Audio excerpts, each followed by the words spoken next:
ভালোবাসার এরকম আরো অনেক গল্প পেতে এক্ষুনি সাবস্ক্রাইব করুন আমাদের চ্যানেলটিকে এবং পাশে থাকা বেল আইকনটি প্রেস করে দিন। ধন্যবাদ। Stay with us. বেয়াদব কোথাকার, আমার গায়ে হাত দিস কোন সাহসে? অফিসের সবাই তাকিয়ে আছে, তাই আমি মাথা নিচু করে বললাম, আমি কখন আপনাকে টাচ করলাম? আপনি তো আমাকে ধাক্কা দিলেন। কি, তোর এত বড় সাহস আমার মুখে মুখে তর্ক করিস? আমি মাথা নিচু করে তার কথা শুনছি। সেক্রেটারি সিমিকে নিয়ে চলে গেল। আজ হয়তো আমার চাকরি গেল।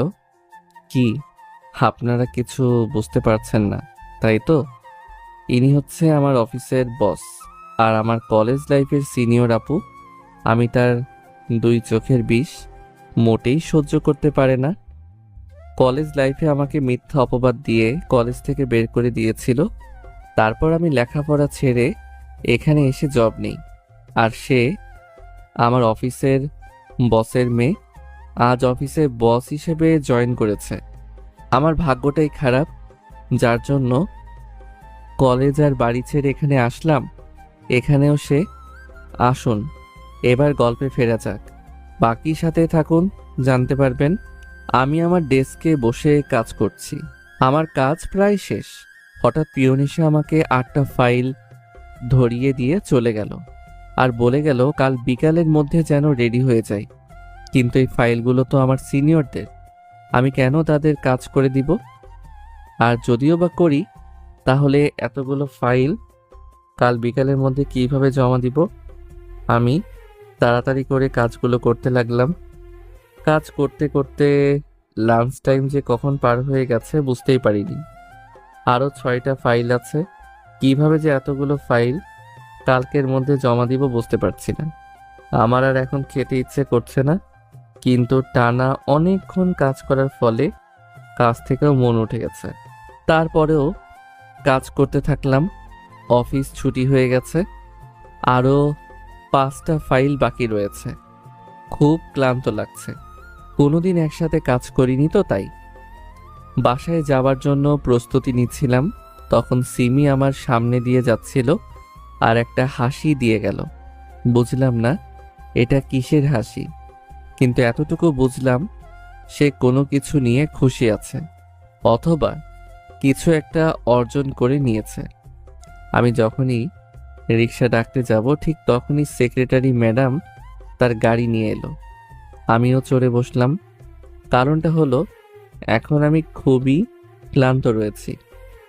গাড়িতে তিনি অনেক কথা বলেছেন, তবে আমি শুধু হ্যাঁ না করে রেখে দিয়েছি। বাসায় এসে ফ্রেশ হয়ে ঘুম চলে গেলাম।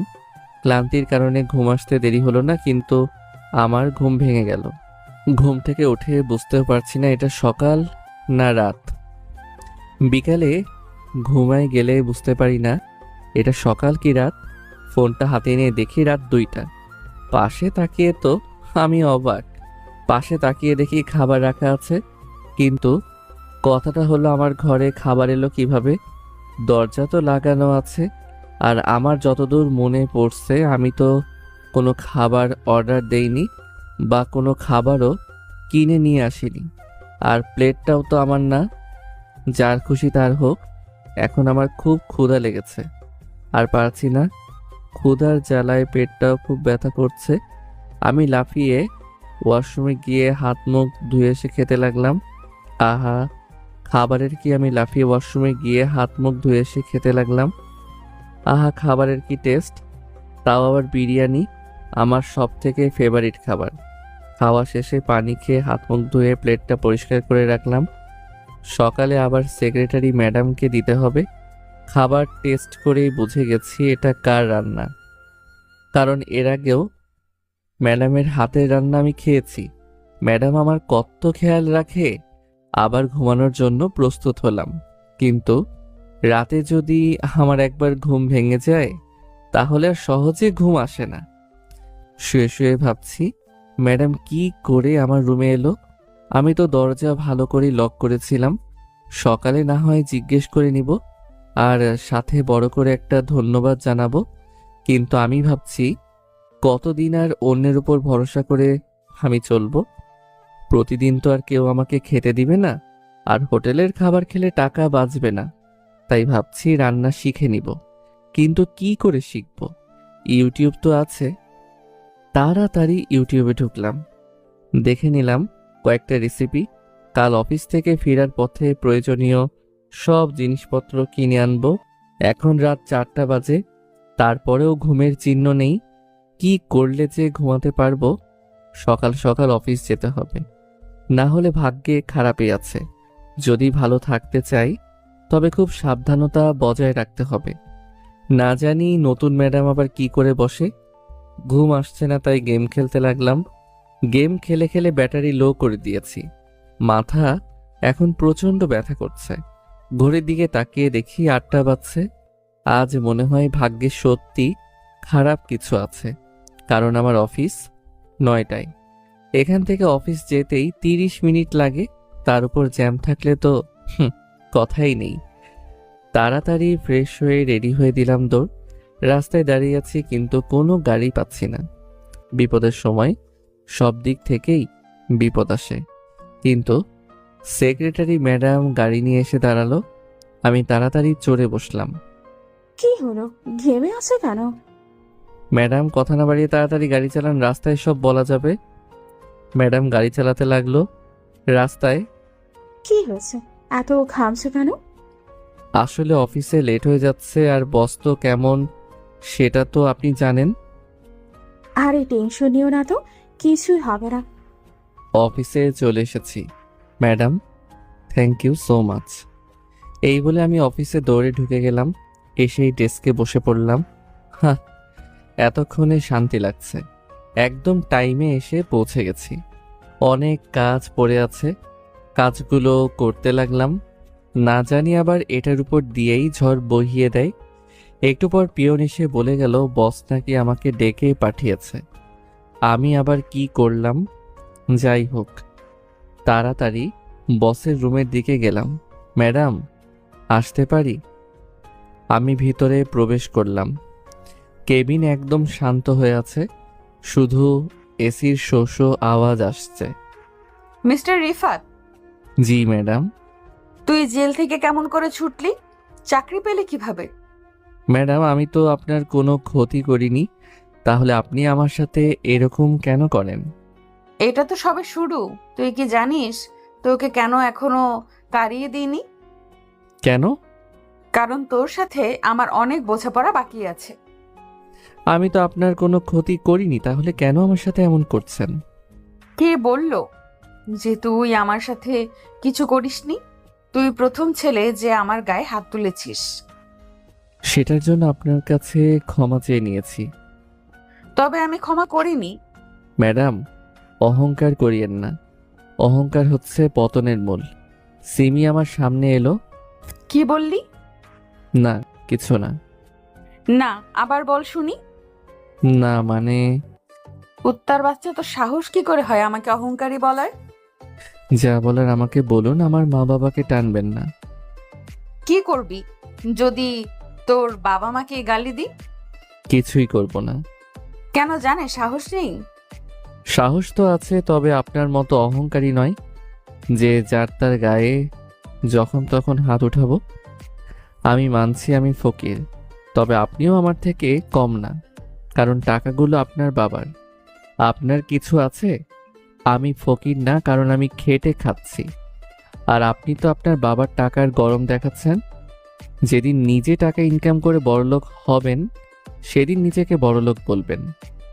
তোর সাহস কি করে হয় আমাকে অপমান করার? যা, বের হ।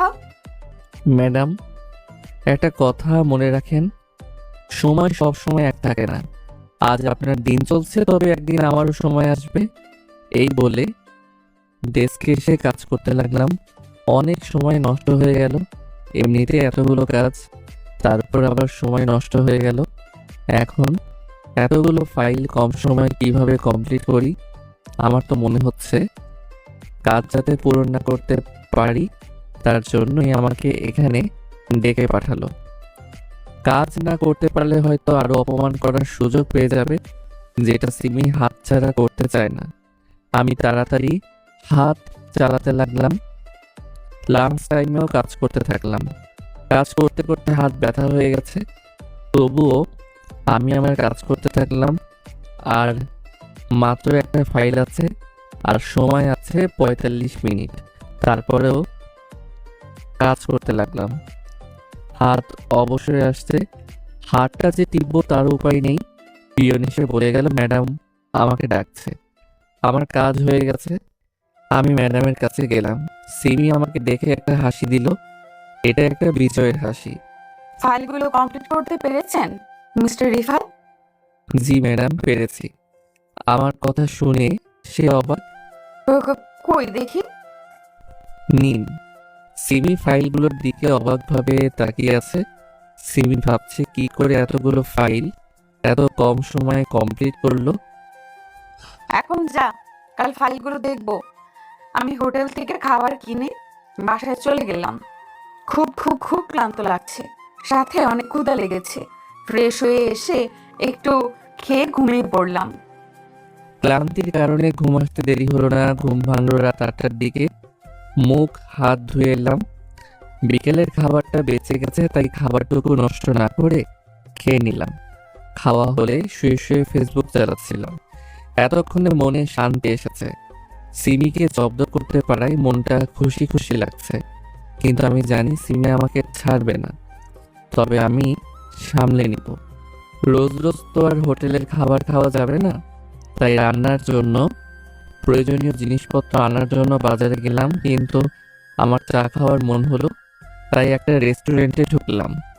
অনেক দিন থেকে চিকেন কাবাব খাইনি, ভাবছিলাম সেটাও খাবো। রেস্টুরেন্টে ঢুকে দেখি সিমি বসে আছে, সাথে একটা ছেলে মানুষ। আমাকে হয়তো দেখেনি, আর দেখলেই বা কি, ও ওর মতো, আমি আমার মতো থাকবো। ওয়েটার অর্ডার নিয়ে গেল। সিমিদের দিকে তাকাতেই দেখি সিমি আমার দিকে চোখ বড় বড় করে তাকিয়ে আছে। থাক, আমার খাবার চলে এসেছে। আমি খাওয়াতে মন দিলাম। চিকেন কাবাব ও আমার ফেভারিট। খাওয়া শেষে বিল দিয়ে চলে এলাম। জিনিসপাতি কিনে বাসায় চলে আসলাম। বাসায় এসে সব ঠিকঠাক করে রাখলাম। রাতে আরেকটু ফেসবুক চালিয়ে ঘুমিয়ে পড়লাম। সকালে তাড়াতাড়ি ঘুম থেকে উঠে ফ্রেশ হয়ে রান্নার প্রস্তুতি নিলাম। আজ অনেক বড় একটা খাবার বানাবো। অনেক কষ্ট করে এই খাবারটা তৈরি করা শিখেছি, আর সেটা হলো ডিম ভাজি। কেউ হাসবেন না, ডিম ভাজি করা মুখের কথা না। কড়াইয়ে তেল ঢেলে নিলাম, কিন্তু ডিমটা যে ঢালবো সেটা সাহস হচ্ছে না। এক পা আগাচ্ছি তো 2 পা পিছনে পালাচ্ছি। পিছন থেকে সেক্রেটারি ম্যাডাম ডাক দিল। রিফাত, কি করছো? রান্না করছি ম্যাডাম। একদম ভয় দিলে তো রান্না করতে পারবে। আমি আসো, আমি শিখিয়ে দিচ্ছি। ম্যাডাম আমাকে রান্না করা শিখিয়ে দিল। ম্যাডামের সাথে নাস্তা করে অফিসে গেলাম। অফিসে গিয়ে বসা মাত্রই সিমি আমাকে ডেকে পাঠালো। সিমি তো এত তাড়াতাড়ি অফিসে আসে না, তাহলে আজ কি এমন হলো যে এত তাড়াতাড়ি অফিসে চলে এলো? ম্যাডাম, আসতে পারি? আসেন মিস্টার রিফাত আলী। কি ব্যাপার, আমাকে এত আদুরে গলায় ডাকছে? নিশ্চয়ই কোনো গন্ডগোল পাকাবে। বসুন। আমি বসলাম। আপনার বেতন কত? 30,000 টাকা। তাহলে 30,000 টাকা নিয়ে কি কাজ করিস তুই? ফাইলে এত ভুল কেন?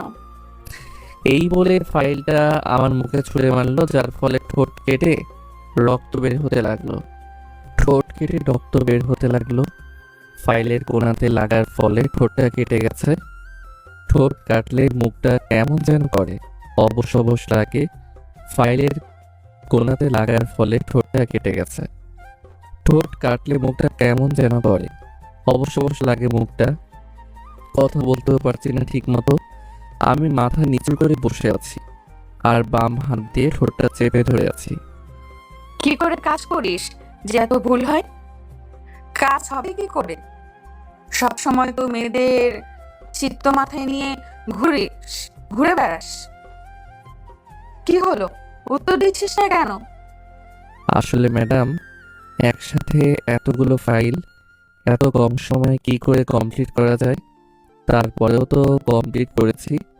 শুধুমাত্র পরের ফাইলটাতে একটু ভুল হয়ে গেছে। কি হলো, মুখে হাত দিয়ে কথা বলছিস কেন? আমি আমার হাতটা মুখ থেকে সরালাম।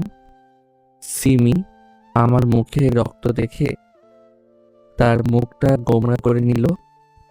সিমি হয়তো আমাকে কষ্ট দিতে চেয়েছিল, তবে হয়তো রক্ত বের করতে চাইনি। এখন বাসায় যা, আর ডাক্তারের কাছে গিয়ে মুখটা ভালো করে মুছে নিস। জি, ধন্যবাদ ম্যাডাম। হুম, যা। আমি অফিস থেকে প্রথমে ক্লিনিকে গিয়ে ঠোঁটটা ভালো করে ওয়াশ করে নিলাম, তারপর বাসায় গেলাম। বাসায় গিয়ে গোসল করে ঘুমিয়ে গেলাম। ঠোঁট কাটলে খুবই খারাপ লাগে, কথা বলতেও পারা যায় না, খাওয়া তো দূরের কথা। ঘুম থেকে উঠলাম, সেক্রেটারি ম্যাডামের ডাকে। রিফাত, আরে রিফাত, কি হয়েছে? তোমার অফিস থেকে তাড়াতাড়ি বাসায় কেন চলে? এমনি। এমনি মানে দেখি শরীর ঠিক আছে কিনা। ম্যাডাম আমার গালে আর কপালে হাত দিল। এ কি, গাড়িতে জ্বর কেন? মনে হয় সিমির মারের কারণে জ্বর চলে এসেছে। ম্যাডাম তাড়াতাড়ি ডাক্তারকে কল দিল। ম্যাডাম প্রায় অস্থির হয়ে পড়েছে। আমি বুঝছি না, আমি তো আর তার কেউ নই, তাহলে আমার জন্য কেন এত অস্থিরতা তার? কিছুক্ষণ পর ডাক্তার এসে আমায় দেখে গেল আর কিছু ওষুধ দিয়ে গেল। যতদিন সিমি বস হিসেবে থাকবে ততদিন আমাকে অফিসে প্যারা সহ্য করতে হবে। স্যার যে কখন সুস্থ হয়ে দেশে আসবেন। ম্যাডাম আমার জন্য হালকা খাবার বানালো, তবে ঠোঁট কেটে যাওয়ার ফলে একটু খেলাম। তারপর ম্যাডাম আমাকে ওষুধ খাইয়ে দিলেন। জ্বরের কারণে 4 দিন অফিসে যেতে পারলাম না। অফিসে বলতেও পারি না, তবে 3 দিন ম্যাডাম আমার খুব খেয়াল রেখেছেন।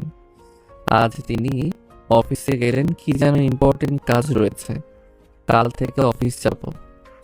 এখন মোটামুটি সুস্থ আছি, আর ঠোঁটের ঘাটাও প্রায় শুকিয়ে গেছে। কোনো মতে রাতটা পার করলাম। সকাল সকাল উঠে নাস্তা তৈরি করে খেয়ে অফিসের জন্য রেডি হলাম। আজ স্যার বিদেশ থেকে দেশে ফিরছেন। স্যারকে আনতে এয়ারপোর্টে গেছেন সেক্রেটারি ম্যাডাম আর সিমি। আমি অফিসে পৌঁছে আমার ডেস্কে বসে কাজ করতে লাগলাম। একটু পরে সিমি এলো। সবাই দাঁড়িয়ে ওনাকে সালাম দিলাম। সিমি যখন আমার সামনে দিয়ে যাচ্ছিল তখন আমার দিকে চোখ বাঁকা করে তাকাচ্ছিল। আমার জানে ভয় ঢুকে গেল, না জানি আজ কি কাটবে আমার। পিয়ন এসে আমায় ডেকে গেল। আমি ম্যাডামের কেবিনের কাছে যাওয়ার আগে মুখটা ভালো করে রুমাল দিয়ে ঢেকে নিলাম। শরীরে মারবে মারুক, মুখে মারতে দিব না। ম্যাডাম, আসতে পারি? হুম, আসো। আমি ভিতরে গেলাম। এ কি, কে আপনি? আর মুখ কেন রুমাল দিয়ে ঢেকে রেখেছেন? আমি আমার মুখ থেকে রুমালটা সরালাম, তুই রুমাল দিয়ে মুখ ঢেকে রেখেছিস কেন? যাতে আপনার মার মুখে না পড়ে। তাই? সিমির হাসিটা কিন্তু দারুণ। যদি সে অহংকারী না হতো তাহলে একটা পারফেক্ট মানুষ হতে পারত। যদিও সব মানুষ পারফেক্ট হয় না। জি। মুখ থেকে রুমালটা সরা, আর মারবো না। সত্যি? এই বলে মুখ থেকে রুমালটা সরালাম।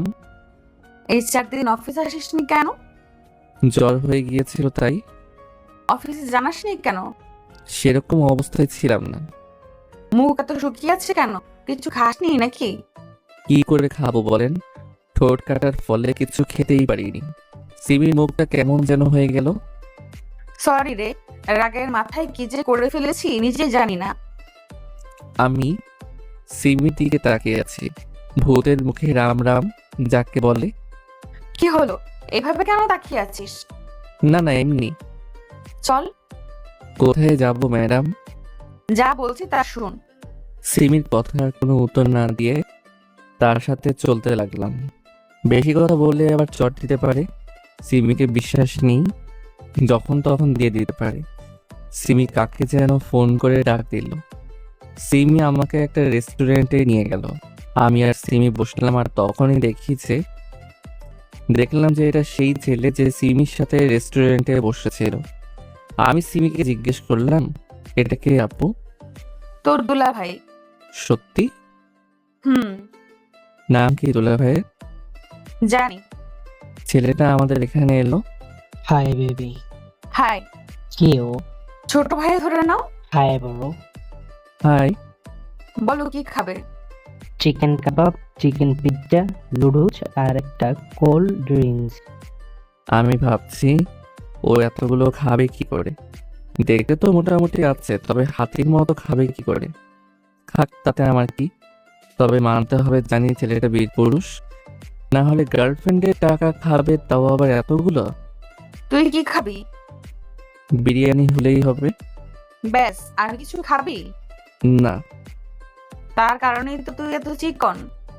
চিকন বলবো না, এখন চিকন ছেলেদের উপর সবাই ক্রাশ খায়, তাই চিকন হয়ে আছি।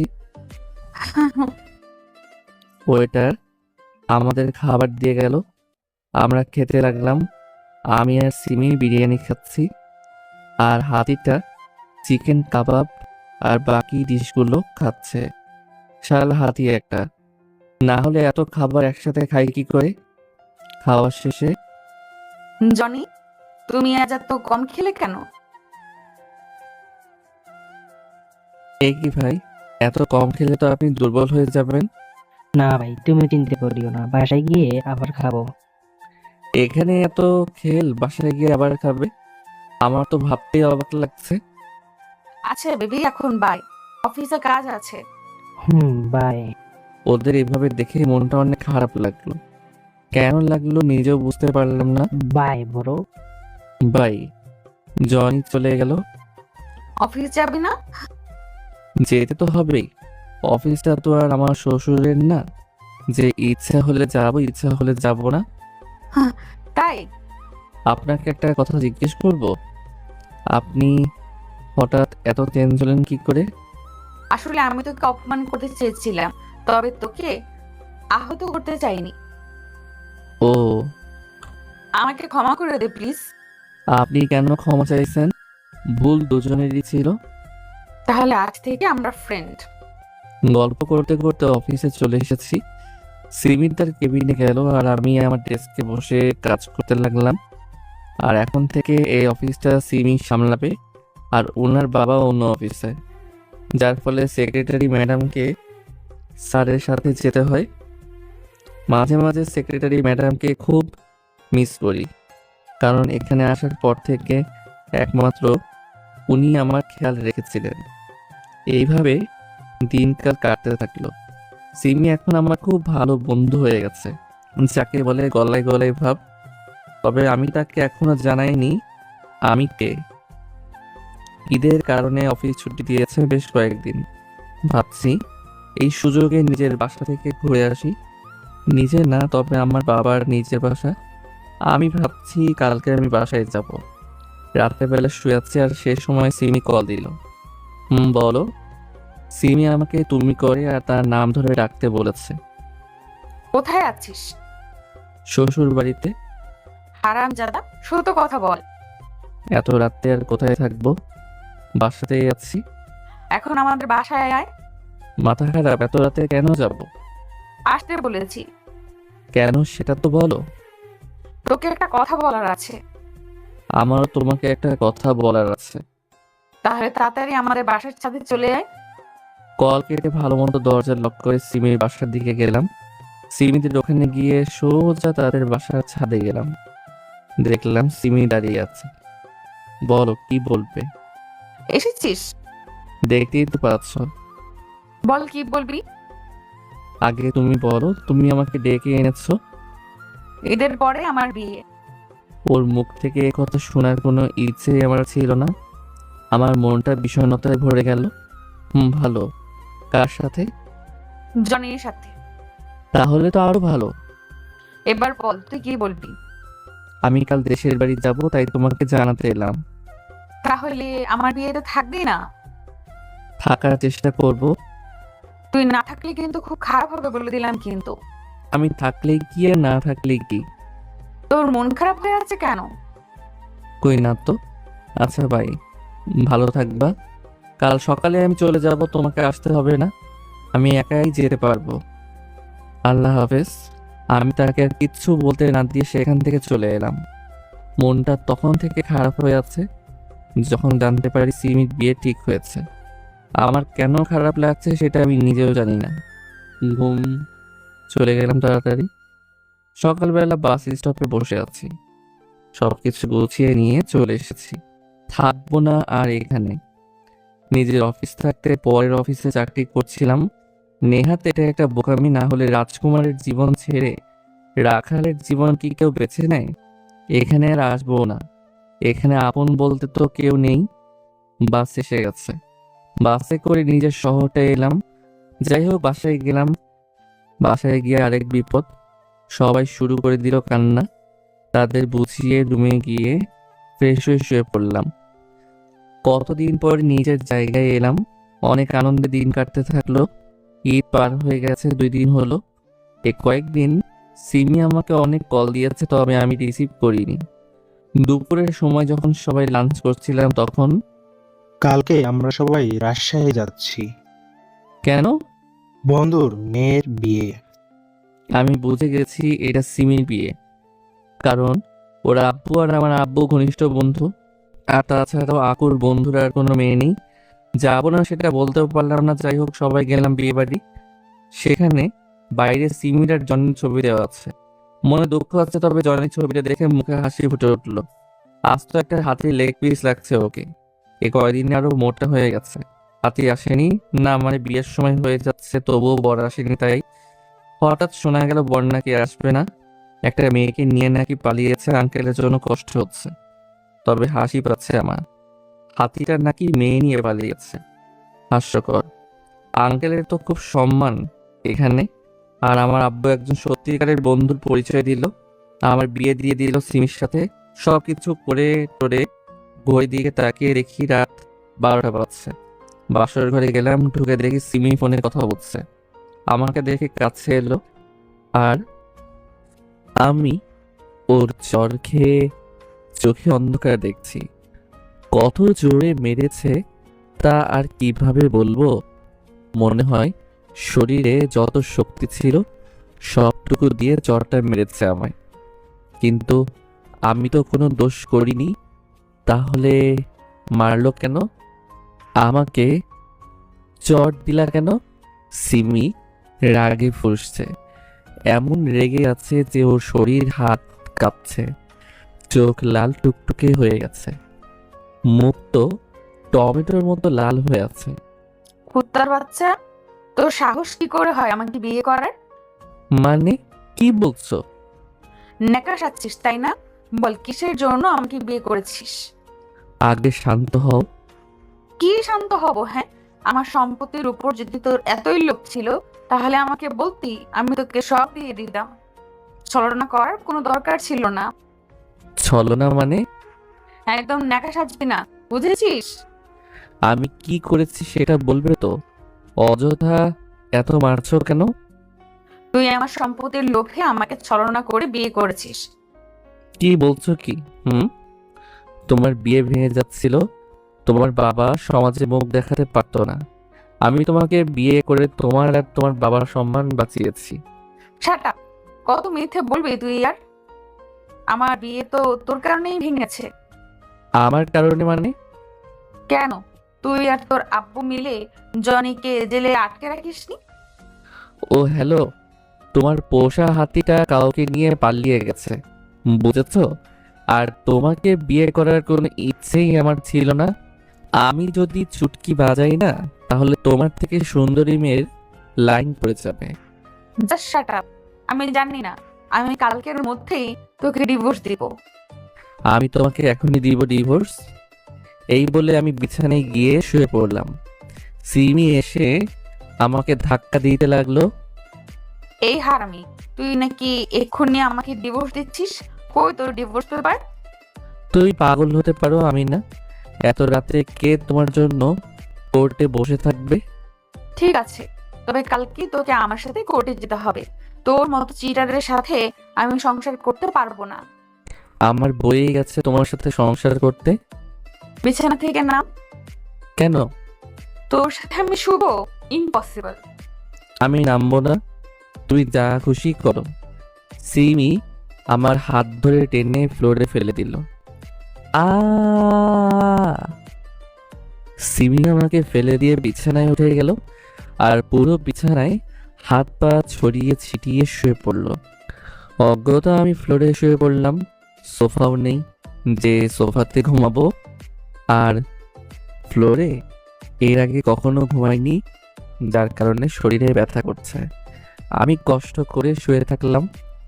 তবে আমার একটা অভ্যেস আছে, কোলবালিশ ছাড়া আমি ঘুমাতে পারি না। সিমি, সিমি, কি? তোমার কোলবালিশটা দাও না। খবরদার, আমার কোনো জিনিসে হাত দিবি না। আর আজ থেকে আমাকে আপু বলে ডাকবে, কিন্তু তুমি তো আমার বউ। আর মা খাবার শখ আছে তোর? না না না, আমি শুয়ে পড়লাম। আমি ভাবছি সিমি আমাকে কেন চিটার বলছে, আর আমি আর আঙ্কেল জনিকে কখন জেলে ঢুকালাম। আঙ্কেলকে জিজ্ঞেস করলে প্রশ্নের উত্তর পেলেও পেতে পারি। অনেক কষ্টে রাতটা পার করলাম। শুনেছি বাসর রাতে কত মজা হয়, কত কি হয়, আর আমি কিছু তো করতে পারলাম না, উল্টে কয়েকটা মার খেতে হলো। সকালবেলা ঘুম থেকে উঠলাম 10টায়। বিছানায় সিমি নেই, হয়তো বাইরে আছে। আমি ফ্রেশ হয়ে নিচে গেলাম। সবাই অনেক যত্ন করে খাওয়াচ্ছে, অনেক রকমের খাবার রান্না করেছে, তবে আমি বেশি খেতে পারিনি। তবে আমি নিশ্চিত যদি জনি আমার জায়গায় থাকতো তাহলে সব খাবার একাই খেয়ে নিত। সিমি যে কি দেখে তাকে ভালোবাসে সেটা সিমি জানে। তবে আজকাল মেয়েরা ইচ্ছে করে উল্টাপাল্টা ছেলের সাথে প্রেম করে, যাতে সবসময় ছেলেটাকে ছেড়ে চলে যাবার ভয় দেখিয়ে যা খুশি করিয়ে নেয়। খাওয়া শেষে আমি ভাবলাম সিমির ব্যাপারে একটু কথা বলা যাক। আঙ্কেল, আপনার সাথে আমার একটু কথা আছে প্রাইভেটে, যদি অনুমতি দেন। দিলাম, তবে এখন থেকে বাবা ডাকবে, কেমন? জি। বলো, কি বলতে চাও? সিমি বলছিল জনিকে নাকি আপনি আর আমি আটকে রেখে সিমিকে বিয়ে করেছি। আসলে বাবা, ঘটনাটা হচ্ছে জন ছেলেটা খুব লোভী। ও শুধু টাকার জন্য আমার মেয়েকে বিয়ে করতে চেয়েছিল। আমি যখন জনিকে সিমিকে ছেড়ে দিতে বলি, তখন জনি আমার কাছে 2 কোটি টাকা চাই। তারপর? আমি তাকে জেলে আটকে রেখেছিলাম, যতদিন না বিয়ে হয় ততদিন। তাহলে অন্য ছেলের সাথে বিয়ে দিতেন আমাকে, কেন ফাঁসালেন? আসলে তোমার আর সিমির বিয়ে ছোট থেকে ফিক্স করা ছিল। আমি জানি মেয়েটা অনেক বকে গেছে, এখন তুমি মেয়েটাকে ভালো করতে পারো, যা খুশি করো, আমি বাধা দিব না। আমি যথাসাধ্য চেষ্টা করব। আরও কিছু কথা বলে রুমে এসে বিছানায় শুয়ে থাকলাম। একটু পর সিমি এলো। কোথায় গিয়েছিলেন? করতে ডিভোর্সের ব্যাপারে কথা বলতে। কি বললো? 6 মাস সময় দিয়েছে। আমি বিছানা থেকে উঠে গিয়ে তাকে জড়িয়ে ধরে বললাম, তার মানে এই 6 মাস তুমি আমার বউ? আমাকে টাচ করবি না। আরো অনেক কথা শোনালো। আমি মন খারাপ করে চলে আসছিলাম, আর তখনই শ্বশুরের কথা মনে পড়ে গেল। সিমি, কি হয়েছে তোর? আমার চোখের সামনে থেকে সর, না হলে আরেকটা দিব। দাও দেখি। নে দিলাম। আমি কারো বাকি রাখি না। মানে? ঠাস, নে। আমিও দিলাম। আমার চটটা সামলাতে না পেরে সিমি মেঝেতে ছিটকে পড়ে যায়। রাগের কারণে চটটা একটু বেশি জোরেই দিয়ে ফেলেছি। আমি ওয়াশরুমে গিয়ে মুখ হাত ধুয়ে দেখি সিমি এখনো মেঝেতে পড়ে আছে। ব্যাপার কি? কয়েক মিনিট হয়ে গেল, সিমি ওঠা তো দূরের কথা, নড়াচড়াও করছে না। সিমির আবার কি হলো? আমি সিমির পাশে গিয়ে বসে দেখলাম সিমি অজ্ঞান হয়ে গেছে, আর ঠোঁটটাও হালকা কেটে গেছে। আমি সিমিকে কোলে করে বিছানায় শোয়ালাম। স্যাভলন দিয়ে মুখটা ভালো করে পরিষ্কার করে দিলাম। পানি এনে তার মুখে হালকা করে ছিটাতে লাগলাম। অনেকক্ষণ হয়ে গেল, তারপরেও সিমির জ্ঞান ফিরছে না। 16 মিনিট ধরে অজ্ঞান হয়ে আছে। ভাবছি হাসপাতালে যাই, সিমিকে কোলে নিব, আর তখন সিমি পিট পিট করে চোখ খুললে তাকায়। এতক্ষণ যে আমার মধ্যে কতটা ভয় কাজ করছিল সেটা বলে বোঝাতে পারবো বলে মনে হয় না।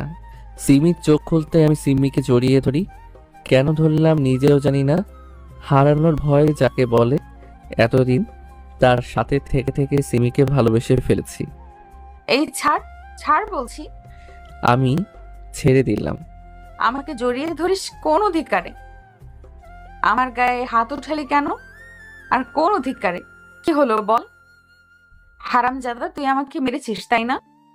এই বলে আবার হাত উঠাতে যাচ্ছিল, আর তখন আমি তার হাত ধরে ফেলি। তুই হাত ধরলি কেন? ছাড় বলছি। আজ থেকে তুমি আর আমার গায়ে হাত উঠাবে না। কি করবি না হলে? 16 মিনিট অজ্ঞান হয়েছিলে আর সাথে ঠোঁট কেটেছে, এর থেকে ছোট উদাহরণ আর আমার কাছে নেই। সিমি চুপ করে গেছে, কি আর বলবে। ওর হাত ছেড়ে দিয়ে বিছানায় কোলবালিশটা নিয়ে শুয়ে পড়লাম। ওই, তুই আমার বিছানায় কেন শুটলি? এটা আমার শ্বশুর বাড়ি, তার মানে সবকিছু তার। এখানে তোমার কিছু নেই। বাবাই জানে যে তোর মধ্যে কি দেখে তোর সাথে বিয়ে দিল। তাহলে কি হাতির সাথে বিয়ে দিলে ভালো হতো? হাতি মানে? তোমার বয়ফ্রেন্ডের সাথে। হারামি, তো ক্যাচ মেরেই ফেলবো। আগে বলে দেই, আমাকে মারলে কিন্তু তোমার খবর আছে। তাহলে বিছানা থেকে নাম। না, নামবো না। যা করার করো। সিবি আমাকে ধরে টানছে, আমাকে বিছানা থেকে ফেলে দিতে চাইছে, কিন্তু এবার আমিও জোর খাটাচ্ছি। সিমি আমাকে টানছে কিন্তু আমার শক্তির কাছে পাচ্ছে না। আমি সিমিকে জোরে টান দিতেই সিমি আমার উপর এসে পড়ে, তার ঠোঁটের সাথে আমার ঠোঁট হালকা টাচ করে। সিমি এখন আমার খুব খুব কাছে। এতদিন সিমির সাথে ছিলাম, তবে কোনোদিন আমার মধ্যে খারাপ ধারণা ওঠেনি সিমির জন্য। তবে আজ এই মুহূর্তে নিজেকে আটকাতে পারবো বলে মনে হয় না। সিমির গোলাপি ঠোঁট দুটো যেন আমাকে ডাকছে। সিমির ঠোঁট কাঁপছে, যা আমার মধ্যে দ্বিগুণ উত্তেজনা বাড়িয়ে দিচ্ছে। আমি সিমির ঠোঁটের সাথে আমার ঠোঁট জোড়া লাগিয়ে দিলাম। কি স্বর্গীয় স্বাদ, একদম অমৃত। কিস করতে যে এত মজা জানতাম না, কারণ এই প্রথম কারো ছোঁয়া পেল আমার ঠোঁট। না হলে তো মেয়ে দেখলেই মনের মধ্যে আলাদা ভয় লাগে। এখন আমি সম্পূর্ণ মনোযোগে কিস করে দিয়েছি। কিসটা অনেকক্ষণ চলল, 57 সেকেন্ড। প্রথমবার তো, তাই বেশিক্ষণ পারলাম না। কিস করা হলে আমার মধ্যে এক অচেনা রকমের আনন্দ বয়ে যায়, মনটা আনচান আনচান করছে। সিমির কথা বলতে পারলাম না, কারণ কিস করার পরেই সিমি দৌড়ে রুমের বাইরে চলে গেছে। আমি কোলবালিশটা নিয়ে ঘুমিয়ে পড়লাম। স্বপ্নতেও আজ খুশি খুশি লাগছে।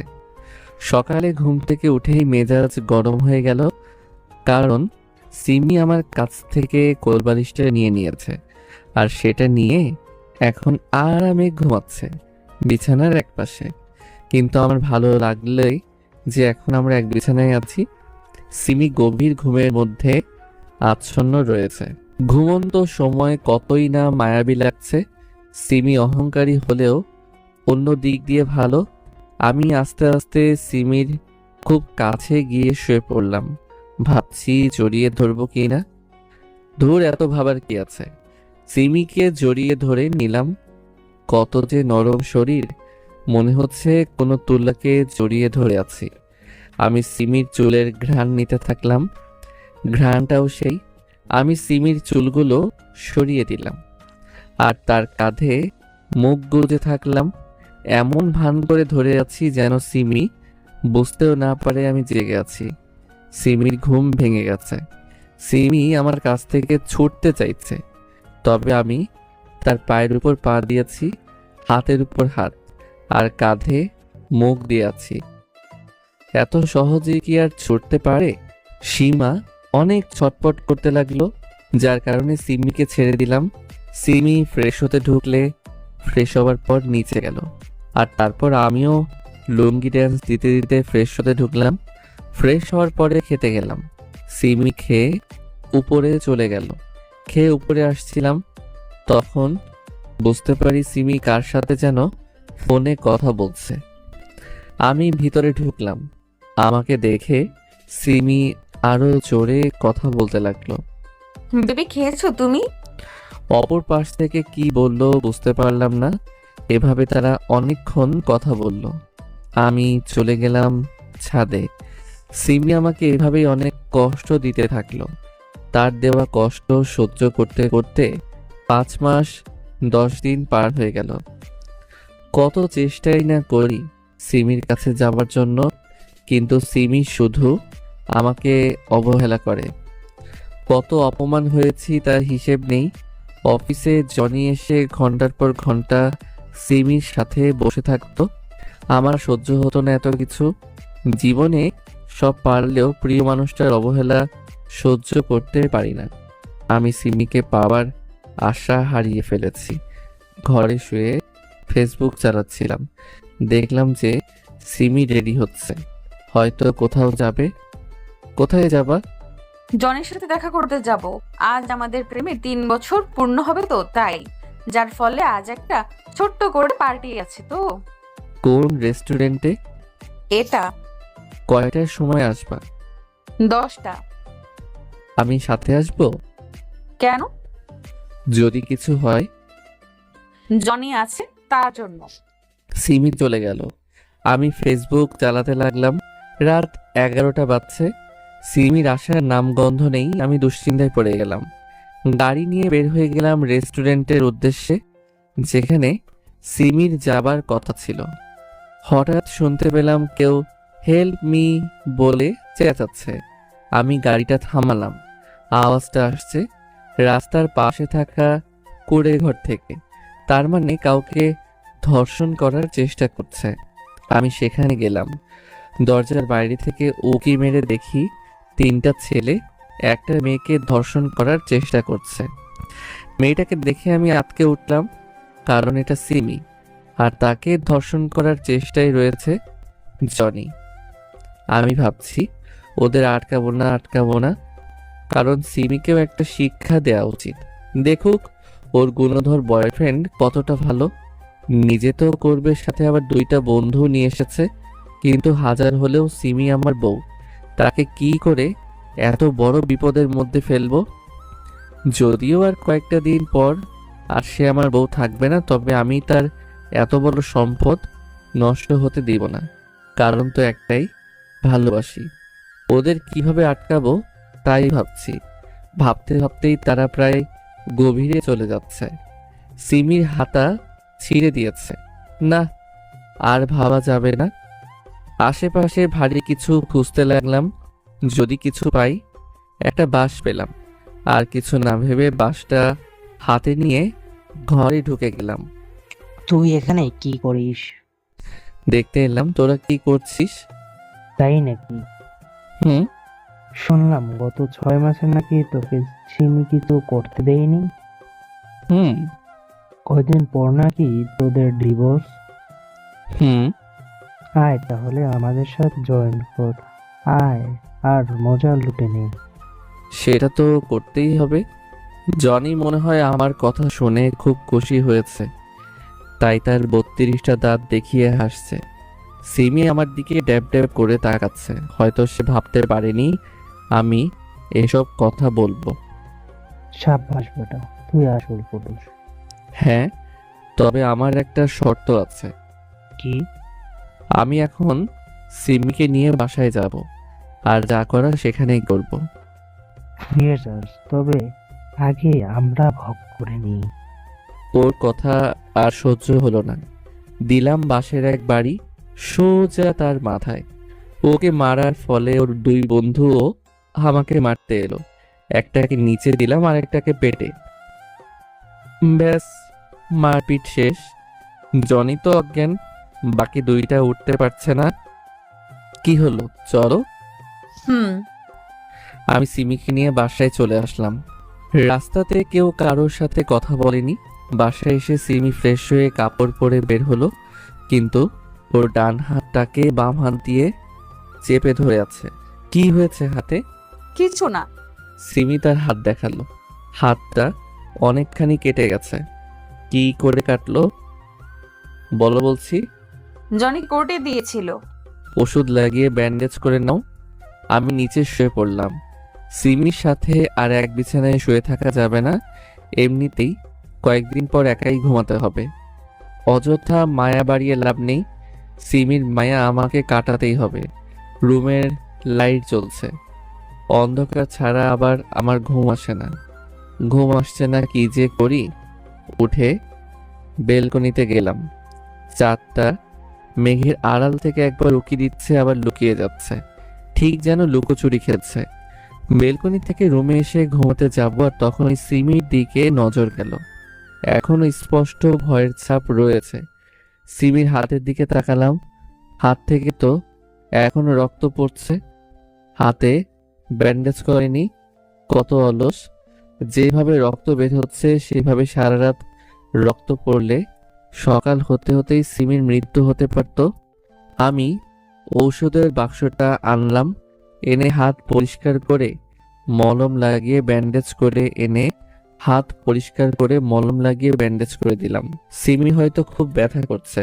সিমি, সিমি, এই সিমি। সিমি পিটপিট করে তাকালো। কি হলো?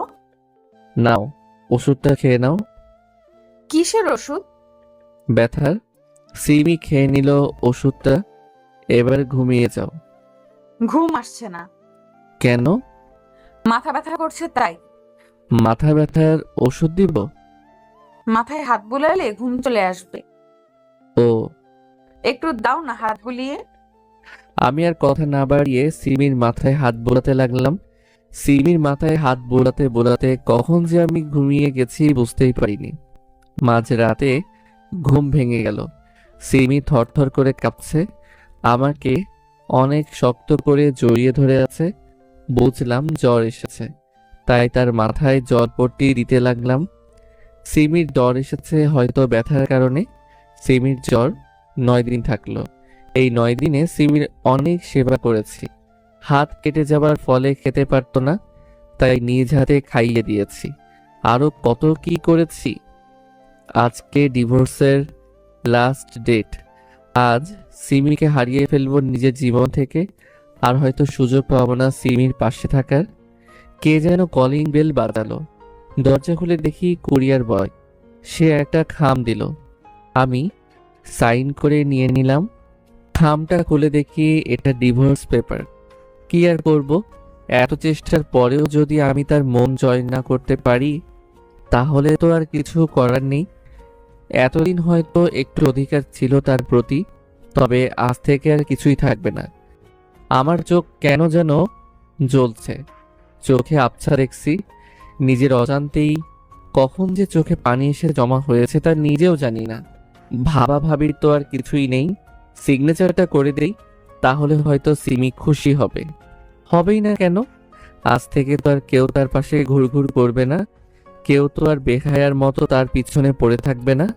কত অপমান সহ্য করেছি শুধুমাত্র তার সাথে একটু কথা বলার জন্য। সুখে থাক ভালোবাসার মানুষটা। আমি উপরে গিয়ে আমার লাগেজটা নিয়ে চলে আসলাম নিচে। আমি জানতাম এইরকম কিছু একটা হবে, তাই গত রাতে সবকিছু গুছিয়ে রেখেছিলাম। সিমি ওয়াশরুমে ছিল, যার কারণে আমাকে এখন দেখতে পেল না। আমাকে দেখেই বা আর কি করবে। আমি ডিভোর্স পেপারে সাইন করতে যাব, কিন্তু করতে পারছি না। আমার হাত কাঁপছে। মনে এক অজানা ভয় কাজ করছে। বেশিক্ষণ এখানে থাকা ঠিক হবে না, তাই তাড়াতাড়ি ডিভোর্স পেপারে সাইন করে দিলাম আর বেরিয়ে গেলাম বাসার উদ্দেশ্যে। বাসে করে সোজা চলে এলাম। ঢাকার রাস্তায় এত জ্যাম কি আর বলবো। তারপরেও কষ্ট করে আসতে হলো, কারণ আপনজন বলতে তো মা বাবার ভাই ছাড়া কেউ নেই। বাসায় আসতে আসতে সন্ধ্যা পার হয়ে গেল। বাসায় যেতে আরো 15 মিনিটের মতো সময় লাগবে। ছোটটার সাথে অনেকদিন দেখা নেই, তাই তার জন্য অনেকগুলো চকলেট কিনলাম। খুশি হয়ে যাবে তাহলে আমার আদরের ছোট ভাইটা। একজন কষ্ট দিলে তার জন্য তো আর অন্য কাউকে কষ্ট দিতে পারবো না। সে গেছে, যাক। সিমি ওর মতো জীবন কাটাবে, আমি আমার মতো জীবন কাটাবো। রিক্সাতে করে বাসার দিকে গেলাম। বাসায় কলিং বেল চাপ দেওয়ার 2 মিনিট পর ছোটু দরজা খুললো। আমাকে দেখে লাফিয়ে আমার কোলে চলে এলো। বাসায় থাকলে কিন্তু ও এরকম করতো না। কিছুদিন বাইরে থাকাতে ভালোবাসা বেড়ে গেছে। আচ্ছা ভাই, এখন ছাড়, চল ভিতরে চল। ভিতরে যেতেই, কি রে, কখন আসলি? এখনই। হঠাৎ করে আসলি যে? কেন, আমি আসাতে কি তোমার সমস্যা হলো নাকি? তা কেন হবে? তাহলে এত প্রশ্ন কেন? বৌমা কোথায়? ব- বউ তো ঠিকভাবে বল। ওর কি যেন কাজ রয়েছে তাই বাইরে গেছে, আর আমি বোরিং ফিল করছিলাম, তার জন্য এখানে চলে এলাম। ভালো করেছিস। যা, ফ্রেশ হয়ে আয়। অনেক জার্নি করে এসেছিস। হুম, আমি উপরে এসে ফ্রেশ হয়ে নিলাম। ডিভোর্সের কথা এখন কাউকে বলা যাবে না, যত সম্ভব সবার সামনে ভালো করে চলতে হবে। আমি চাই না আমার কথা জেনে আমার পরিবার কষ্ট পাক। আমি নিচে খেতে গেলাম। আজ অনেক দিন পর মায়ের হাতে রান্না খাবো। খেয়ে দিয়ে ছোটকে নিয়ে উপরে এলাম, তাকে চকলেটের ব্যাগটা দিয়ে দিলাম। চকলেট পেয়ে যে কি খুশি বলে বোঝানো যাবে না। আমার এখন অনেক ঘুম পাচ্ছে, ক্লান্তির কারণে হয়তো। চোখ বোঝা মাত্রই ঘুম চলে এসেছে। সকালে ফজরের আজান শুনে ঘুম ভেঙে গেল। এই সময় আমার ঘুম খুব কম ভাঙে। রাতে তাড়াতাড়ি ঘুমানোর ফলে হয়তো এখন ঘুম ভেঙে গেল। অনেক দিন থেকে বাইরে হাঁটা নেই, তাই ভাবলাম হেঁটে আসা যাক। প্রথমে মসজিদে গিয়ে নামাজ পড়লাম, তারপরে হাঁটতে বের হলাম। সকালের ফুরফুরে বাতাস শুধু শরীরকে না, মনটাকেও ফ্রেশ করে দেয়। কত ভাবছি সিমির কথা মনে করব না, তারপরও শুধু সিমির কথা মনে পড়ছে। মনটাও বড্ড বেহায়া হয়ে গেছে। যে বেশি কষ্ট দেয় তার কথাই বেশি মনে পড়ে। ভালো লাগছে না কিছুই, মনটাও বিরক্ত হচ্ছে। বাসায় গিয়ে খেয়ে রুমে গিয়ে শুয়ে থাকলাম। এইভাবেই কিছুদিন কাটলো। সিমিকে ছাড়া মাথায় আর কিছু ঢুকে না। কিন্তু আমি ভাবলাম, সিমি তো আমাকে ছেড়ে সুখে আছে, তাহলে আমি কেন পারবো না সিমিকে ছাড়া সুখে থাকতে? প্রথমে নিজের ক্যারিয়ার গড়ে তুলব, পরেরটুকু পরে দেখে নিব। আমি আব্বুকে বলে অফিসের বস হিসেবে নিয়োগ হতে চাইলাম। আব্বু অনেক খুশি হয়েছে। 3 দিন পর থেকে বস হিসেবে নিয়োগ হব। ব্যস্ততার কারণে হয়তো সিমির কথা ভুলে থাকতে পারবো।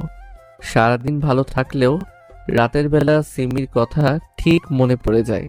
খেতে গেলে, ঘুমাতে গেলে সবকিছুতেই শুধু সিমির কথা মনে পড়ে। আজ অফিসে প্রথম দিন আমার। আগেও চাকরি করেছি, তবে বস হিসেবে করিনি, যার ফলে কেমন যেন লাগছে। ম্যানেজার সবার সাথে পরিচয় করিয়ে দিল। সবাই মোটামুটি ভালো। প্রথম দিন অফিসে ভালোভাবেই কাটলো। সবার সাথে ভালো ব্যবহার করি, ফ্রিভাবে কথা বলি, যার কারণে অফিসে সবাই আমাকে ভালো করেই চিনে। এভাবে 1 মাস কাটলো। ভেবেছিলাম অফিসের কাজ করলে হয়তো ব্যস্ততার মধ্যে সিমিকে ভুলতে পারবো, তবে তা করতে পারিনি। কাল একটা কোম্পানির সঙ্গে মিটিং রয়েছে, তাই তাড়াতাড়ি ঘুমিয়ে পড়লাম। পরদিন ঘুম থেকে উঠে খাওয়া দাওয়া করে অফিসের উদ্দেশ্যে বের হলাম। অফিসে গিয়ে মিটিং রুমে চলে গেলাম। মিটিং শুরু হতে মাত্র 2 মিনিট বাকি। মিটিং রুমে গিয়ে দেখি সিমি তাও রয়েছে। সিমি আমার কাছে এলো। মিটিং রুমে যত মানুষ ছিল সবাই আমার দিকে তাকিয়ে আছে। তাকাবেই না কেন? সবার সামনে কোনো কথা ছাড়াই যদি কেউ কাউকে চর মারে তাহলে তো এমনই তাকাবে। তার উপর মিটিং করতে এসে বসের উপর হাত তুলেছে। সিমি আমাকে সবার সামনে জড়িয়ে ধরলো। এতদিন কোথায় ছিলি তুই? হ্যাঁ, সিমি আমাকে সবার সামনে জড়িয়ে ধরে আছে। লজ্জা লাগছে প্লাস ভালো লাগছে। কি যে করি এখন? কিন্তু একটু পরে আমার মন খারাপ হয়ে গেল। সিমি তো আমার কেউ না, তাহলে আমায় জড়িয়ে ধরবে কেন? আমার জন্য কান্না করবে কেন? সব থেকে বড় কথা, আমাকে সবার সামনে চট দিল প্লাস তুই করে কথা বলল। How dare you to touch me? সিমিকে ধাক্কা দিতে সিমি আমার ধাক্কা সামলাতে না পেরে টেবিলের সাথে বাড়ি খায়। তার কপালে আঘাত লেগেছে। টেবিলের কোণাতে সিমির মাথা বাড়ি খাওয়ার ফলে কপাল কেটে গেছে। সিমির চোখের পানি আমার সহ্য হয় না। সেখানে সিমির শরীর থেকে ঝরে পড়া রক্ত কিভাবে দেখব? সব থেকে খারাপ লাগছে যে আমার কারণেই সিমি আঘাত পেল। আমি রাগ দেখিয়ে ডিল ক্যান্সেল করে আমার কেবিনে চলে এলাম। অফিসে এই প্রথম কেউ আমাকে রাগান্বিত অবস্থায় দেখছে। রাগ হলে আমার মাথা যেন কাজ করা বন্ধ করে দেয়। কি করি না করি কিছুই মাথায় ঢুকে না। তখন চেয়ারে হেলান দিয়ে বসে আছি। ভাবতে প্রচণ্ড রকমের খারাপ লাগছে। আমার কারণে সিমি এত বড় আঘাত পেল। একটু পর ম্যানেজার আমার কেবিনে এলো। স্যার, বলুন, আসলে স্যার, কি হয়েছে সেটা বলুন। আপনার সাথে একজন দেখা করতে চায়। কে সে? একটু আগে যে আপনাকে চড় মারলো সে। এখনো তাকে অফিসে কে রেখেছে? 1 মিনিট সময় দিলাম, যদি তাকে বের না করতে পারেন তাহলে আপনার আজকে আমাদের কোম্পানিতে শেষ দিন। জি জি জি জি স্যার। ম্যানেজার চলে গেল বাইরে। কি বললো আপনার স্যার? ম্যাডাম, দয়া করে আপনি এখান থেকে চলে যান, না হলে আমার চাকরি চলে যাবে। আপনি সরুন, আমাকে ঢুকতে দিন। সরি ম্যাডাম, পারবো না। সিমি ম্যানেজারকে ধাক্কা দিয়ে সরিয়ে আমার কেবিনে চলে এলো আর ভিতর থেকে লক করে দিল যাতে কেউ ভিতরে না আসতে পারে। কি হলো? অফিসে এখনো কেন রয়েছেন? তোর সাথে কথা আছে। কে আপনি যে আমাকে তুই করে কথা বলছেন? আমাকে চিনিস না? না। সিমি আমার কাছে এলো আর আমাকে জড়িয়ে ধরলো। এত জোরে জড়িয়ে ধরেছে যে নিঃশ্বাস নিতেও পারছি না। আমি সিমিকে জোর করে ছাড়িয়ে নিলাম। আমার কোটটা সিমির চোখের পানিতে অনেকটাই ভিজে গেছে। কোটে রক্ত তাও লেগে গেছে। সিমি এখনো তার মাথা ব্যান্ডেজ করেনি। মাথা এখনো ব্যান্ডেজ করেননি কেন? এমনি। আরে বসুন তো। আমি সিমিকে সোফায় বসিয়ে দিলাম আর তাড়াতাড়ি ডেটল দিয়ে তার কাটা স্থানটা পরিষ্কার করে দিলাম। পরিষ্কার করার পর ভালোভাবে ব্যান্ডেজ করে দিলাম। ব্যান্ডেজ করার পর আপনি এখন যেতে পারেন। কোথায় যাব? আপনার যেখানে ইচ্ছা। সিমি আবার আমাকে জড়িয়ে ধরলো। এতদিন কোথায় ছিলা তুমি? যেখানে খুশি সেখানে থাকি, আপনার তাতে কি? আমার অনেক কিছু। আমি তো আপনাকে মুক্তি দিয়ে দিয়েছি, আর তো কিছু নেই আমার আপনাকে দেবার মতো। কোন ভালোবাসা দিবে? কেন, ভালোবাসা দেবার জন্য তো আপনার অনেক মানুষ আছে। আগের কথা বাদ দাও। দিলাম বাদ, এখন যান। সিমি আমার বুকে মুখ ঘষতে লাগলো। যাব না। না গেলে না যান, আমাকে ছাড়েন। ছাড়বো না। কেন? আমি আমার স্বামীকে ধরে আছি তাই। আপনি হয়তো ভুলে গেছেন আমাদের ডিভোর্স হয়ে গেছে। কিছু। ছাড়েন বলছি। আমার কথা শোনো। শুনবো না। সিমি আমার সাথে জোরাজোরি করতে লাগলো। ঠাস, লজ্জা করে না তোর পরপুরুষকে জড়িয়ে ধরতে? আমি সিমির আর কোনো কথা না শুনে অফিস থেকে বের হয়ে চলে আসলাম। দূর কিছু ভালো লাগছে না, মন খারাপ, তাই চলে গেলাম পার্কে। একা থাকলে মন ভালো হয়ে যাবে। অনেকক্ষণ পার্কে থেকে একটা রেস্টুরেন্টে গেলাম। অনেক রাত হলো আর খিদাও পেয়েছে অনেক। রেস্টুরেন্ট থেকে খেয়ে বাসায় চলে গেলাম। ছোট ভাই দরজা খুললো। আম্মুকে দেখতে পেলাম না। আমি রুমে গিয়ে ফ্রেশ হয়ে ঘুমিয়ে পড়লাম। সকালে ঘুম থেকে উঠে দেখি সিমি আমাকে জড়িয়ে ধরে শুয়ে আছে। আমি হাসলাম, কারণ আমার প্রত্যেকটা সময় মনে হয় সিমি আমার পাশে রয়েছে। এই রকম প্রায়ই হয়। এখনো হয়তো ঘুমের ঘোরে আছি, তাই আবার চোখ বন্ধ করে শুয়ে থাকলাম। একটু পর আমার মনে হলো কেউ আমার গালে হাত দিয়ে রয়েছে। আমার ঠোঁটে হালকা করে চুমু দিল। আমি চোখ খুলে দেখি এটা সিমি। তার মানে এটা স্বপ্ন না। আমি উঠেই ঠাস, সিমি আমার কাছে চরখে অবাক দৃষ্টিতে তাকিয়ে আছে। তোকে রুমে ঢোকার পারমিশন কে দিয়েছে? রুমে ঢুকেছিস ভালো কথা, জড়িয়ে ধরার সাহস পেলি কোথায়? পরপুরুষকে জড়িয়ে ধরতে লজ্জা লাগে না তোর? কি হলো, কি কথা শুনতে পাচ্ছিস না? তুমি তো আমার স্বামী, তোমাকে জড়িয়ে ধরতে কি অনুমতি দরকার? আমি তোর স্বামী নই, তোকে ডিভোর্স দিয়ে দিয়েছি মনে নেই? কিন্তু চুপ, আর একটাও কথা বলবি না। আমার কথাটা তো শোনো। যদি 1 মিনিটের মধ্যে আমার রুম ত্যাগ না করিস তাহলে কিন্তু ভালো হবে না, বলে দিচ্ছি।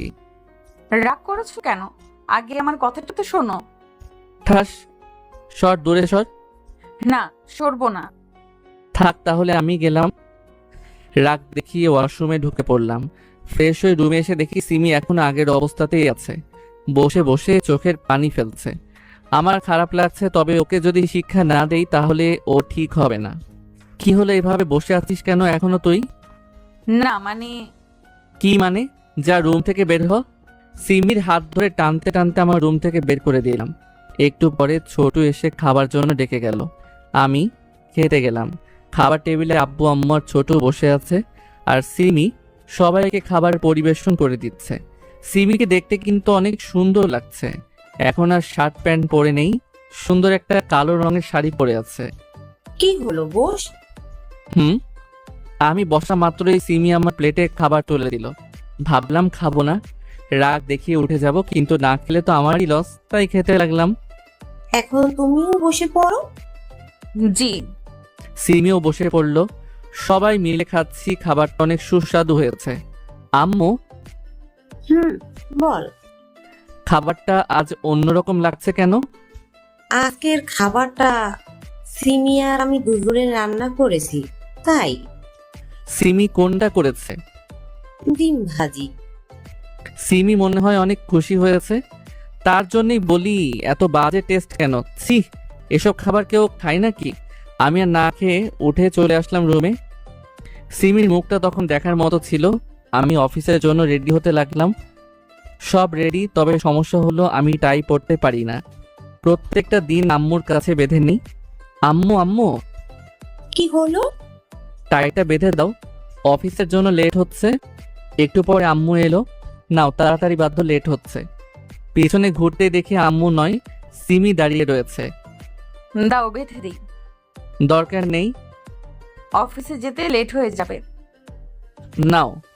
সিমি টাইটা আমাকে বেঁধে দিচ্ছে। যখন সে আমার খুব কাছাকাছি আসছে তখনই তার শরীরের ঘ্রাণ আমাকে পাগল করে দিচ্ছে। এত সুন্দর ঘ্রাণ কোথাও পেয়েছি বলে মনে হয় না। আমি চোখ বন্ধ করে তার ঘ্রাণ নিতে থাকলাম। হয়ে গেছে। কি? তাই বাথা। ও হ্যাঁ, থ্যাঙ্কস। আমি আর দাঁড়িয়ে না থেকে সোজা অফিসে চলে গেলাম। অফিসে কাজ করছি, কে যেন কল দিল। হ্যালো। অফিসে পৌঁছে গেছো? হুম। লাঞ্চ করে নিও। হুম। আ টুথ। সিমির সাথে কথা বলতে অনেক ভালো লাগে, তবে এখন তাকে যদি ইগনোর না করি তাহলে সিমি সারা জীবন আমাকে সস্তা ভাববে। দেখি কয়দিন সিমি আমার বাজে ব্যবহার সহ্য করতে পারে। যদি আমায় ও সত্যিকারের ভালোবেসে থাকে তাহলে হাজার খারাপ আচরণ সহ্য করে সে আমার পাশে থাকবে। লাঞ্চ টাইমে সিমি অনেক কল দিয়েছিল, কিন্তু আমি ধরিনি, ফোন অফ করে রেখে দিয়েছি। অফিস শেষে ক্লান্ত শরীর নিয়ে বাসায় ফিরলাম। নিচে কাউকে দেখতে পাচ্ছি না। আমি আমার রুমে গিয়ে দেখি সবাই বসে আছে আর সিমি শুয়ে আছে। চার্জ নেই। আব্বু আরো কয়েকটা কথা শুনিয়ে দিল। সিমি অজ্ঞান হয়ে গেছিল, তাও নাকি আমার কারণে। আমি না খাওয়া পর্যন্ত নাকি উনি খাবেন না, আর না খেয়ে অজ্ঞান হয়ে গেছে, ভাবের শেষ নাই। একটা সময় কত বাজে ব্যবহারটাই না করেছে, আর এখন পিড়িতের শেষ নাই। সবাই বাইরে গেল। আমি তোকে না খেয়ে থাকতে বলেছি? না। তাহলে তোর কারণে বকা খেতে হলো কেন? সরি। আমি আর কথা না বাড়িয়ে ফ্রেশ হয়ে ছাদে গেলাম। রাত 8টা পর্যন্ত ছাদে থাকলাম। বৃষ্টি হতে শুরু করলো, তাই নিচে চলে গেলাম। রাতের খাবার খেয়ে ঘুমাতে চলে গেলাম। বাইরে বৃষ্টি হচ্ছে আর বিদ্যুৎ চমকাচ্ছে। সিমি দৌড়ে এসে আমার উপরে শুয়ে পড়লো, জড়িয়ে ধরে আছে। ভালোই লাগছে। কি হলো? বিদ্যুৎ চমকাচ্ছে, আমার ভয় করছে। প্লিজ কিছু বলিও না, বাইরে ঝিরিঝিরি বৃষ্টি হচ্ছে। পরিবেশটা যেন প্রেমের মাদকতা ছড়াচ্ছে, পুরো পরিবেশটা যেন প্রেমের মাদকতা ছড়াচ্ছে। সিমিও কম না। আমার গালের সাথে তার মুখ ঘষছে, আমার বুকে হাত বুলাচ্ছে, আমার পায়ের সাথে তার পা ঘষছে। নিজেকে আটকাতে খুব কষ্ট হচ্ছে। আমি কিছুদিন পর সিমিকে মেনে নিব। এই ছাড়ো। কি করছো? আমার দিকে তাকাও। কি কি- কি কিছু বলতে তার আগে সিমি আমার ঠোঁটের কাছে তার ঠোঁট নিয়ে চলে গেল। তার ঠোঁটের সাথে আমার ঠোঁট হালকা স্পর্শ করে আছে। সিমি আমার মাথার পিছনে হাত বুলাচ্ছে। সিমির ঠোঁট কাঁপছে। আর কত নিজেকে ধরে রাখবো? আমি ওকে জড়িয়ে ধরে কিস করতে শুরু করলাম। আমি ভেবেছিলাম এটা শুধু কিস পর্যন্ত থাকবে, কিন্তু নিজের নিয়ন্ত্রণ হারিয়ে ফেলে অনেক কিছু হয়ে যায়। হয়তো সিমিও এটাই চেয়েছিল। রাতে সিমিকে বুকে নিয়ে ঘুমিয়ে গেলাম। সকালবেলা ঘুম ভাঙলো কারো হাতের ছোঁয়া পেয়ে। সিমি আমার বুকে হাত দিয়ে আছে। আমি ভাবলাম বেশি প্রতিশোধ নেওয়া ঠিক হবে না। আমিও তো সিমির ভালোবাসা চাই, তাহলে অযথা আগের কথা মনে করে কষ্ট দেওয়া ঠিক হবে না। এতে তো দুজনেরই কষ্ট হচ্ছে। ঘুম ভাঙলো তোমার? হুম। আচ্ছা তুমি থাকো, আমি ফ্রেশ হয়ে আসি। এত তারা কিসের? তারা বলছো? এখন সকাল 8টা বাজে। মাত্র 8টা? বাড়ির কাজ কে করবে শুনি? আম্মু আছে তা। আম্মু যদি থাকে তাহলে আমি কিসের জন্য? তুমি আমার জন্য। তাই? তাই। আচ্ছা, একটা কথা জিজ্ঞেস করব? করো। তুমি তো এখন আর আমার বউ না, তাহলে কাল রাতে? আমি এখনো তোমার বউ রয়েছি। আমি তো তোমাকে ডিভোর্স দিয়ে দিয়েছি। কিন্তু আমি দেইনি, কেন? কারণ তোমাকে আমি ভালোবাসি তাই। কখন থেকে? যখন তুমি আমার ইজ্জত বাঁচালে আর জ্বরের সময় আমার কত সেবা করলে, তোমাকে আমি কত কষ্ট দিয়েছি, তারপরও তুমি আমার কাছে ভালোবাসা পাওয়ার জন্য কত কিছুই না করেছো। আরে পাগলি, কান্না করছো কেন? আসো, বুকে আসো। বুকেই তো আছি। আরো জোরে জড়িয়ে ধরো। হয়েছে, এখন ওঠো, নাস্তা বানাতে হবে। আচ্ছা যাও। সিমি ফ্রেশ হতে ঢুকলো, বুঝতে পারলাম সিমি গোসল করছে, আমাকেও তো করতে হবে, তাই আমিও গেলাম। বাথরুমের দরজায় ঠক ঠক করে দুটো বাড়ি দিলাম। সিমি বাথরুমের দরজা খুলে দিল, আমি ভিতরে ঢুকে গেলাম। গোসলখানার ঘটনাটা বলতে পারছি। দরজা লাগাতো। গোসল সেরে সিমি আগে বের হলো, আমি আরো 5 মিনিট পর বের হলাম। রুমে এসে দেখি সিমি আয়নার সামনে বসে চুল মুছছে। নীল রঙের 3 পিস, সবকিছু ম্যাচিং করে পরে আছে। ঠোঁটে হালকা গোলাপি লিপস্টিক, কপালে ছোট কালো টিপ, নীল চুড়ি, মানে সবকিছু একেবারে পারফেক্ট। সিমি চুল মুছছে, আমার দিকে ঘুরলো। আমি সাথে সাথে সিমিকে আমার বাহু ডোরে আবদ্ধ করলাম। এই ছাড়ো বলছি। হুম। সারা রাত তো একটুও ছাড়োনি, এখন কেন?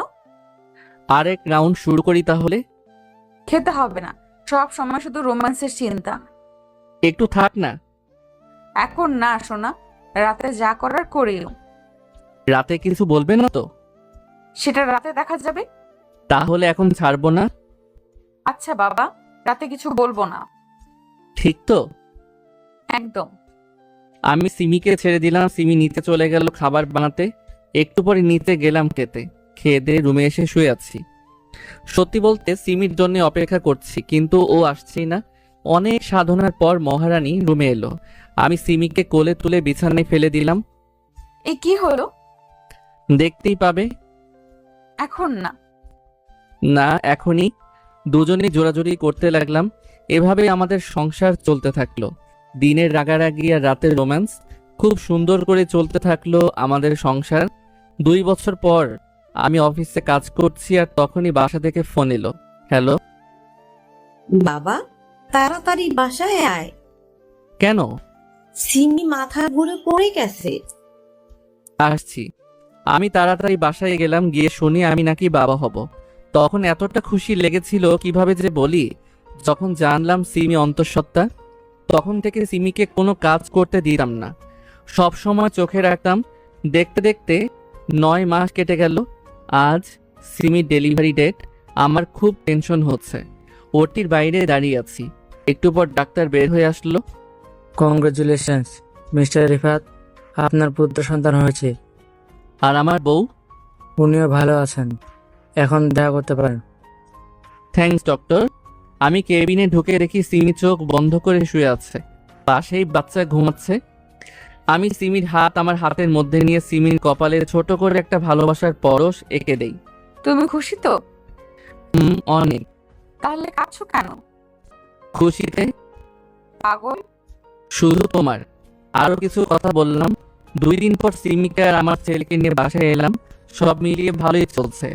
রাতের বেলা সিমি আমার বুকে শুয়ে আছে। কি ভাবছো? ভয় পাচ্ছি। কেন? আমাকে আর ছেড়ে চলে যাবে না তো? যতদিন এই দেহে প্রাণ আছে ততদিন আমি তোমার। সত্যি তো? একদম।